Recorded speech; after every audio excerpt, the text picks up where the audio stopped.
Et oui, on en parle ce matin parce que c'est important. Bonjour Isabelle. Bonjour Laurent. Il y a un amendement qui a été adopté fin avril, je crois, à l'Assemblée nationale et qui rend obligatoire, attention, d'ici 3 ans seulement, la mise à disposition du fameux doggy bag dans les restaurants. Alors l'objectif, c'est de réduire effectivement la nourriture qui est jetée au quotidien dans les restaurants et qui représente 14%, c'est ça, du total du gaspillage alimentaire en France. Comment ça va se passer alors, avec cette loi, la mise en pratique ? Je dirais, ça va se passer. Et qu'il va falloir un peu de doigté, parce qu'effectivement, ce principe qui est très ancré chez les anglo-saxons a du mal à s'imposer en France, parce que ça n'est pas dans notre culture. Quand on va au restaurant, on ne demande pas, si jamais on laisse quelque chose dans notre assiette, on n'a pas l'habitude de demander au restaurateur, pouvez-vous me le mettre de côté pour que je l'emmène ?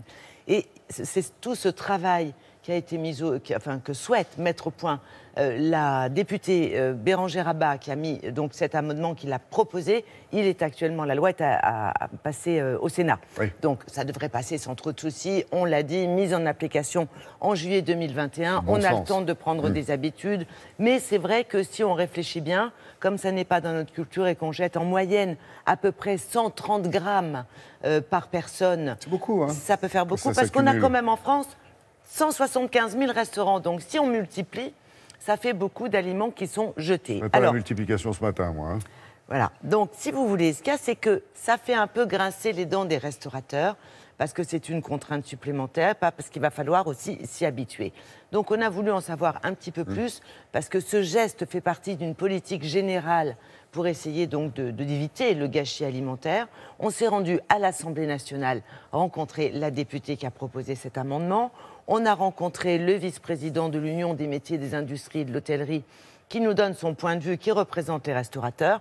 Et puis on a aussi visité un restaurateur Montmartrois qui, lui, utilise le doggy bag déjà depuis quelque temps.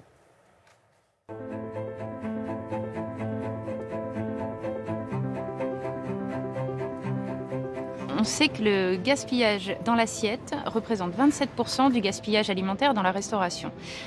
Sauver cette portion-là, c'est déjà tout un volume que l'on préserve de la poubelle.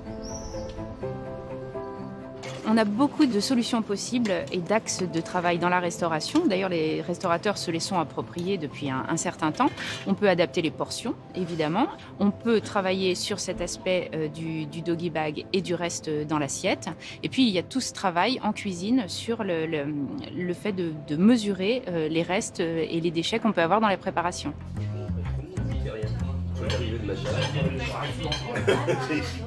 Alors, messieurs, vous n'avez même pas fini. Je vous propose un petit doggy bag.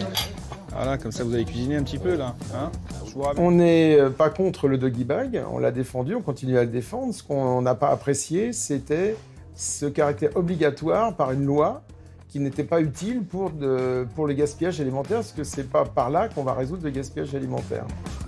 Le gaspillage alimentaire, il se travaille en amont dans un restaurant, dans la cuisine, en ayant une pratique de la cuisine plus vertueuse, de proposer des plats plus petits à des tarifs plus petits et des plats classiques aux tarifs classiques.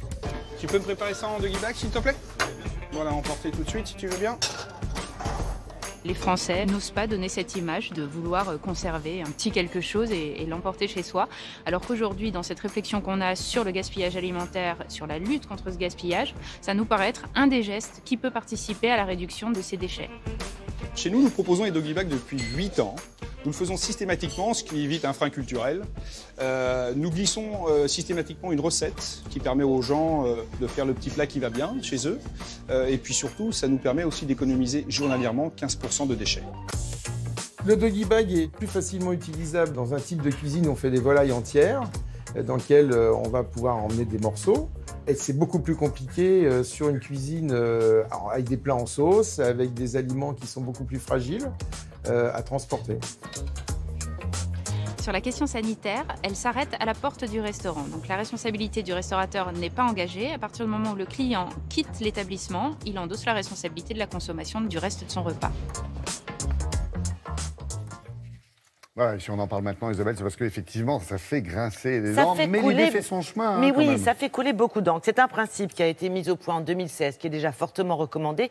Si ça va devenir obligatoire, c'est bien pour essayer que ça rentre dans la culture. C'est un geste parmi d'autres. Le premier geste, à mon sens, c'est peut-être aussi de proposer une carte avec des petites et des grandes portions. Tout le monde n'a pas le même appétit. Tout le monde n'a pas la même assiette non plus. Et ça existe chez nos voisins en plus. Au Portugal, par exemple. Au Portugal, voilà. Donc pourquoi pas nous. Merci beaucoup, Isabelle.